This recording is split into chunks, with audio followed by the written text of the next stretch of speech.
Ethan stood frozen at the edge of the forest, the worn map trembling in his hands as a chill breeze brushed past him. The trees towered over him, their gnarled branches twisting together like skeletal fingers blocking out the moonlight. The air was heavy, almost suffocating, as if the forest itself didn't want him there. He stared down at the map again, his flashlight illuminating the faded lines that led to a single spot deep in the woods. Rumors about this place had spread like wildfire in his small town. Some said it was cursed. Others claimed it was haunted. But one thing was certain, no one who entered the forest ever came back the same. Ethan had heard these stories growing up, but he was here to uncover the truth. Taking a deep breath, he stepped forward, the crunch of leaves beneath his boots echoing in the unnerving silence.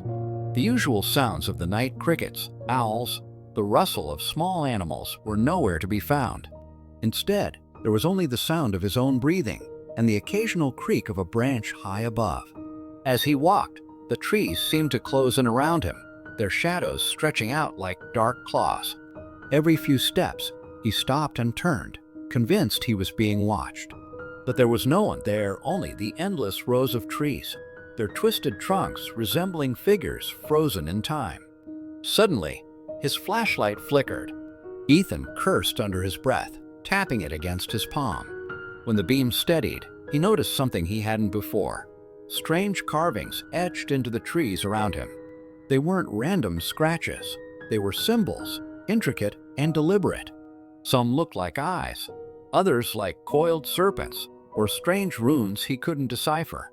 He ran his fingers over one of the carvings, feeling the deep grooves in the bark.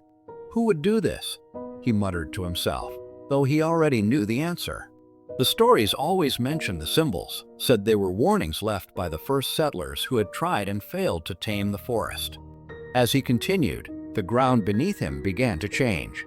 The soft earth gave way to something harder stone.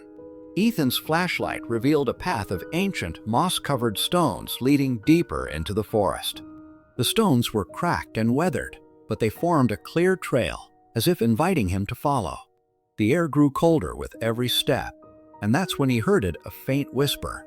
At first, he thought it was the wind, but it wasn't coming from above. It was all around him, soft and melodic, like a distant voice calling his name. "Hello?" he called out, his voice shaky. The whispering stopped abruptly, leaving the forest in an oppressive silence. Then he saw it, a clearing up ahead, bathed in a pale, unnatural light. His pulse quickened as he stepped into the clearing, his flashlight illuminating a massive stone altar at its center. The altar was covered in the same strange symbols he'd seen on the trees, but these glowed faintly, pulsating like a heartbeat. Ethan felt a pull, an irresistible urge to move closer. His legs felt heavy, almost as if the ground itself was trying to hold him back, but he pressed on. As he reached the altar, he noticed something strange, an object resting on its surface. It was a small, wooden box, its surface engraved with more runes. He hesitated. Every fiber of his being screamed at him to leave, to turn around and run, but he couldn't. His hands moved on their own, reaching out and opening the box. Inside was a key, old and rusted, but as he picked it up, the whispers returned, louder and more insistent. Ethan stumbled back, clutching the key tightly. The ground beneath the altar began to shake, and a low, rumbling growl echoed through the forest. The altar split open, revealing a staircase spiraling down into the earth. From the darkness below came a sound, a soft, rhythmic thumping, like the beating of a massive heart. Ethan's breath caught in his throat. He pointed his flashlight down the stairs, but the beam barely penetrated the blackness.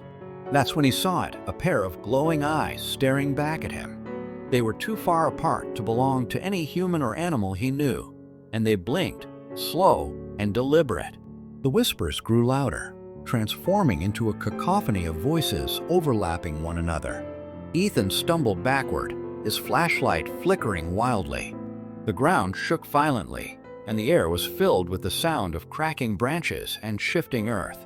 Suddenly, a hand grabbed his shoulder. Ethan screamed, spinning around to see a man standing there, his face pale and covered in dirt. His eyes were wide with terror. "You shouldn't have come here," the man said, his voice barely above a whisper. "It's awake now.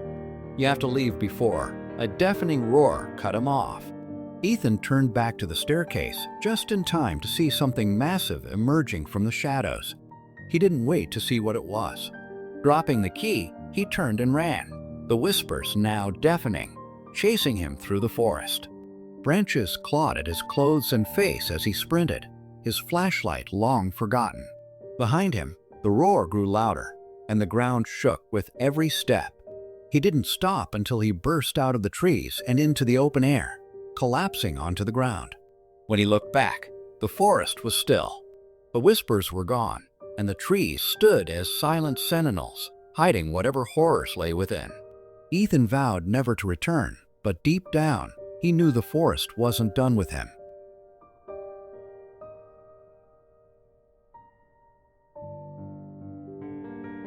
If you liked our video, don't forget to like it and point out my shortcomings or mistakes in the comments.